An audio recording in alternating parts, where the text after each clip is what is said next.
Channel Sports Central, we go over our next team projection of this offseason, and it's over the Arizona State Sun Devils, a team that went 2-2 overall in the 2020 season. Arizona State overall was a team that I definitely think if they could have had a full 12-game season, this team definitely could have been a big dark horse in the Pac-12, and this team could easily be a dark horse going into next season as well. And why that is what we're going over here today. We're going to go over a few players Arizona State will be losing, who they'll be returning, and also looking at their schedule for the first time this offseason, starting out with looking at your schedule of last season. Obviously, it started out the season with an 0-2 record, but both games were really close in the games that you lost. You lost to USC 27-28, also lost to UCLA there 18-25, but that was before absolutely just obliterating Arizona 70-7.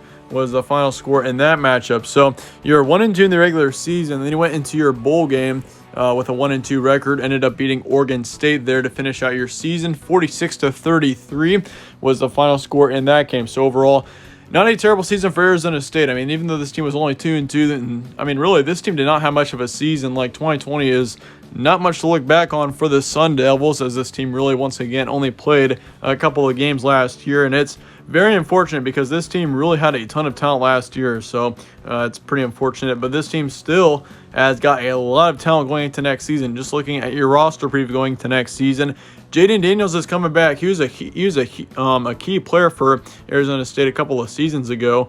Jayden Daniels was, and he was a key player even last season. He put up just over 700 yards, 5 touchdowns, and then 1 interception as well.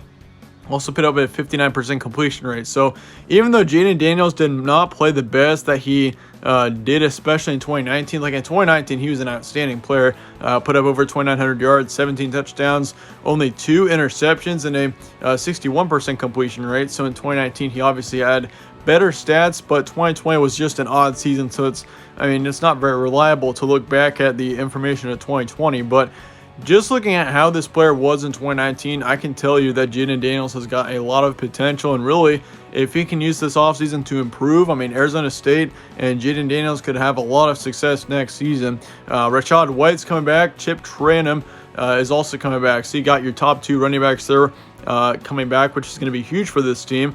As we saw, Rachaad White last season put up just over 400 yards, and then same thing with Trayanum. He put up just over 290 yards and 4 touchdowns last year. So running back position looks great for this team. Jayden Daniels also had 200 yards of rushing with 4 rushing touchdowns. So all around, the rushing core looks great for Arizona State going to next season.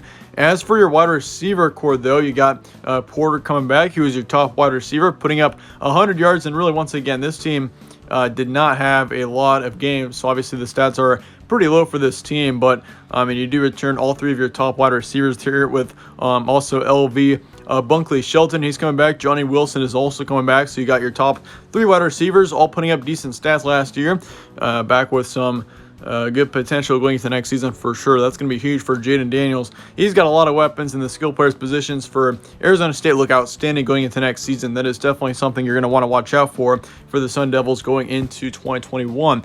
They lose 1 on the offensive line, 1 defensive lineman, 1 in the secondary. So really not many as far as losses are concerned on both sides of the ball. You do lose 2 on defense, but great returning production. This team looks outstanding on both sides of the ball overall. So potential dark horse for 2021 is Arizona State. Is this team a potential team that actually could have a surprisingly good season?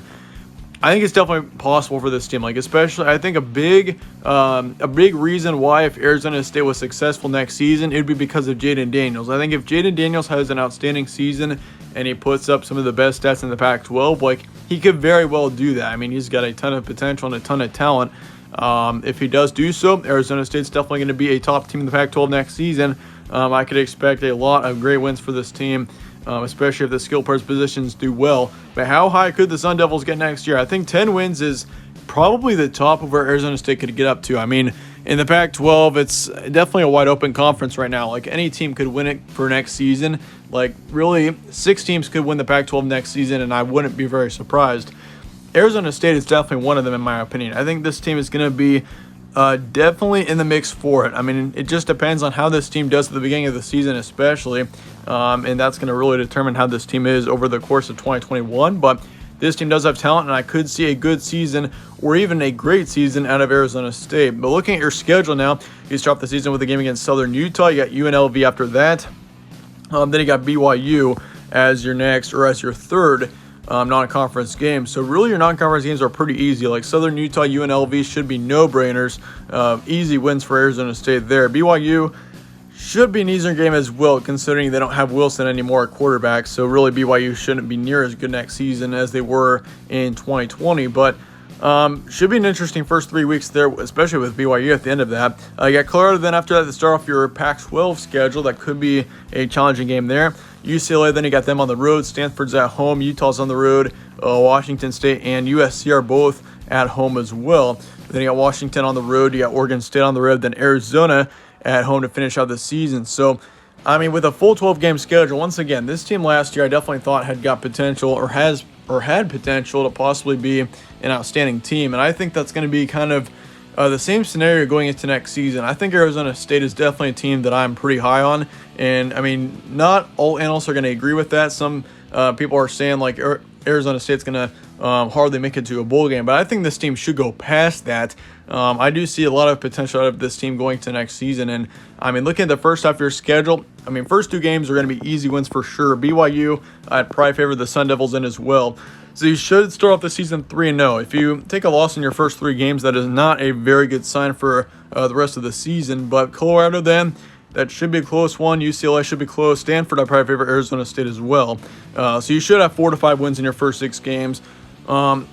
Which, I mean, that's what I'm expecting. I think this team will take a loss in their first 6 games, but I just think there's probably going to be 1 loss, or maybe in a scenario they'd have 2 losses, but this team should have at least 4 wins, I'd say, in your first 6 games. It starts to get a little bit tougher in the second half of your schedule. You got Utah then on the road. You got Washington State, USC, Washington especially are going to be pretty tough ones there. But looking at this, Utah's going to be a close one with that being on the road. Then you got bye week. Then you get Washington State. That should be a win. I don't really expect much out of the Cougars next year. USC, that's going to be a close one. Washington, Oregon State as well are going to be close games. Arizona State should be a greater than 80% chance of a win. I'm not sure why it's yellow there, but you should have 4 guaranteed wins next season. But in the second half, it could be a little bit tougher. I mean, in that stretch in the early parts of November, that could be kind of tough for this team with USC, Washington, and then Oregon State. But ceiling is going to be 10-2 for this team. I think that's definitely a reasonable ceiling for this team, like 10 wins. I mean, that'd be outstanding for Arizona State if they could get up to that potential. But I mean, once again, the Pac-12 South is wide open right now. Like, any team could win it.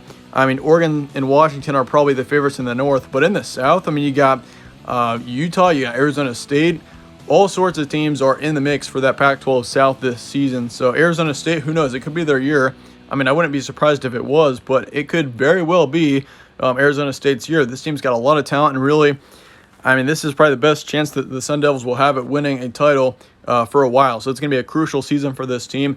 8-4 is going to be your projection. So I'm going to have you up to 8 wins next season. I think that's definitely a reasonable projection. And I think if this team gets up to 7 or even 8 wins, like, that would be an outstanding season for this team. Your floor will be 6-6. So I've got you going to a bowl game no matter what. It's just a matter of how far that you go past that 6-win threshold. But that being said, that wraps up my projections on Arizona State. Let me know your thoughts and comments below on this team. I appreciate you guys all watching, though. Stay tuned for more from All Sports Central. I'll see you guys all later.